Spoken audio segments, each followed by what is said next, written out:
Hello everyone, welcome back to Anjuman ইনফোজন। ইতিমধ্যে আমরা জানি যে আমাদের কন্টেন্ট মনিটাইজেশনের নতুন ক্রাইটেরিয়া অ্যাড হয়েছে এবং নতুন আপডেট আসছে, সেটা আমরা ইতিমধ্যে সবাই জানি। এখন নতুন করে কন্টেন্ট মনিটাইজেশনের জন্য আমাদেরকে আবেদন করতে হচ্ছে। ধূপ ধাপ করে বুঝে না বুঝে আমরা আবেদন করে দিচ্ছি এবং কার আবেদন করা উচিত কার আবেদন করা উচিত না এই ব্যাপারগুলা খেয়াল না করে আমরা কিন্তু আবেদন করে দিচ্ছি। যারা এই ভুলটা করতেছেন আপনাদের কিন্তু কন্টেন্ট মনিটাইজেশন কখনোই আসবে না যদি আপনারা না বুঝে আবেদনটা করেন। এখন কারা কারা আবেদন করতে পারবেন সেটা সম্পর্কে আপনার জানতে হবে, কারা আবেদন করতে পারবেন না সেটাও আপনাকে জানতে হবে। চলেন এই বিষয়টা নিয়ে জানা যাক যে কারা আমরা আবেদন করব কারা আবেদন করব না। তো ওয়েলকাম ব্যাক। কন্টেন্ট মনিটাইজেশনের জন্য আমরা যদি আমাদের ফেসবুক পেজে যাচ্ছি, আমরা স্ক্রিনে লক্ষ্য করে দেখেন এই ধরনের কন্টেন্ট মনিটাইজেশনের অপশনটা দেখতে পাচ্ছি।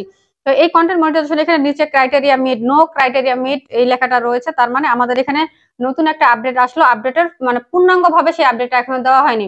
তার মানে আমরা এটা বুঝতেছি যে খুব শীঘ্রই নতুন কোনো ক্রাইটেরিয়া অ্যাড হতে যাচ্ছে কন্টেন্ট মনিটাইজেশনটা পাওয়ার জন্য। আগে যেমন আমাদের ইনস্টি ম্যাক্স পাওয়ার জন্য আমাদের শর্ত ফিল আপ করতে হতো, সেম ভাবে কন্টেন্ট মনিটাইজেশন পাওয়ার জন্য আমাদের নতুন করে শর্ত জুড়ে দেওয়া হবে। আমাদের হয়তোবা এখন আমরা পাচ্ছি না, কবে নাগাদ পাবো সেটা এখনো শিওর না, তবে এটা আমরা খুব শীঘ্রই পেতে চলেছি।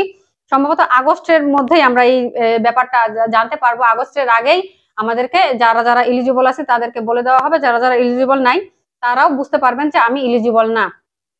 তো যারা কন্টেন্ট মনিটাইজেশনের জন্য আবেদন করতে চাচ্ছেন যে কন্টেন্ট মনিটাইজেশনটা আমাকে দেন, তাদের জন্য একটা নির্দেশনা ফলো নেন। আচ্ছা, কারা কারা আবেদন করতে পারবেন না? যাদের ফেসবুক পেজের মধ্যে 10,000 ফলোয়ার এখনো হয়নি তারা আবেদন করবেন না, করতে পারবেন না ব্যাপারটা এমন না, আপনারা আবেদন ইচ্ছে করেই করবেন না। ফেসবুক পেজে 10,000 ফলোয়ার হবে বা আপনার আইডিতে 10,000 ফলোয়ার হবে, তারপরে আপনার কন্টেন্ট মনিটাইজেশনের জন্য আবেদন করবেন। শুধু 10,000 ফলোয়ার না, সেকেন্ড বা দ্বিতীয় যেটা বলবো সেটা হচ্ছে আপনার ভিডিওতে ভিউজ কেমন আসতেছে।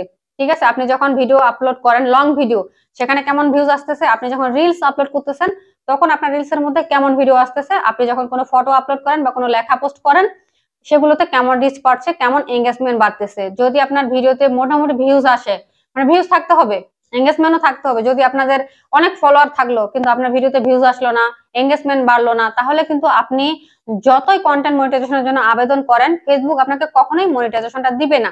এবং আমরা নতুন আপডেট আসার পর থেকে অসংখ্য ক্রিয়েটর আপনারা কন্টেন্ট মনিটাইজেশনের জন্য অলরেডি আবেদন করে দিয়েছেন। এটার একটা খারাপ দিক আছে, সেটা আপনাদেরকে আমি শেয়ার করি। খারাপ দিকটা হচ্ছে যখন আপনি ফেসবুকের কাছে একটা রিপোর্ট করবেন বা একটা আবেদন করবেন, সেটা যখন ফেসবুক কর্তৃপক্ষের টিম বা ফেসবুক টিমের লোকজন সেটাকে যখন পড়বে দেখবে, তারা তখন কিন্তু আপনার পেজটাকে গিয়ে ভিজিট করবে।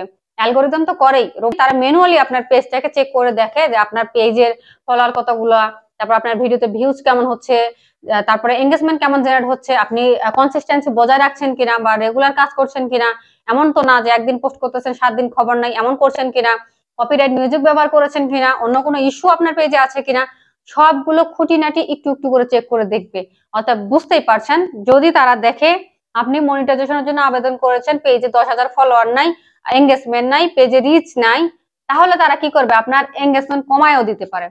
রোবটের কাছে একটা ব্যাড সিগন্যাল গেলে আপনার পেজের 12টা বাজায় দিবে এই রোবট। এমনিতে ফেসবুকে কাজ করা অনেকটা টাফ এবং ফেসবুক থেকে ইনকাম করে সেটা খাবো এই চিন্তাটা করা কিছুটা স্বপ্নের মতো এখন আমার কাছে মনে হয়। ঠিক আছে, আমরা যারা পুরনো ক্রিয়েটর, যারা আগে কিছু টাকা কামাই করতে পারছি, এই যা মানে নতুন করে ফেসবুক থেকে টাকা ইনকাম করার কথা আর কি বলবো। আপনারা যারা কাজ করতেছেন হয়তো অত সময়ের সাথে বুঝতে পারবেন যে আমি কি বুঝাইতে চাইছি।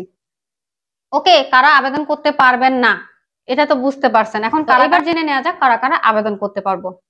যাদের ফেসবুক পেজে 10,000 ফলোয়ার রয়েছে বা 10,000-এর বেশি ফলোয়ার রয়েছে, আপনার ভিডিওতে ভালো ভিউজ হয়, মোটামুটি ভালো ভিউজ হয় এবং আপনি কোনো একটা পোস্ট করলে সেটাতে অনেক রিঅ্যাক্ট হয়, এঙ্গেজমেন্ট বাড়ে, পেজে রিচ ঠিক আছে, তারা আপনারা কন্টেন্ট মনিটাইজেশনের জন্য আবেদন করবেন।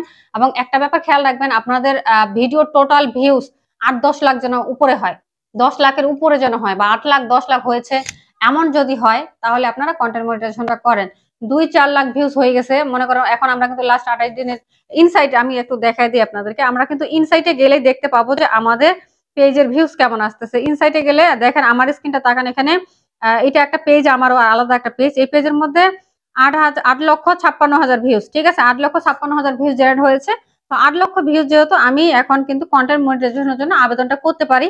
তবে আমি ওয়েট করতেছিলাম 10 লক্ষ ভিউজ পার হলে পরবর্তীতে আমি কন্টেন্ট মনিটাইজেশনের জন্য আবেদন করব, যাতে আমি এমন একটা টাইমে আবেদন করব যেন ফেসবুক এটা অ্যাকসেপ্ট করে।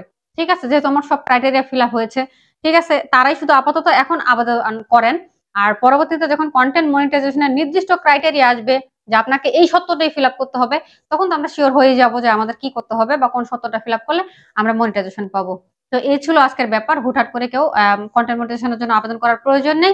আপনারা একটু সময় নেন, ধীরে সুস্থে চিন্তা করে তারপরে কন্টেন্ট মনিটাইজেশনের জন্য আবেদন করেন। বা এই ব্যাপারে আরো কিছু জানা থাকলে আমাকে কমেন্ট করে জানাতে পারেন। সকলে ভালো থাকবেন। আল্লাহ হাফেজ।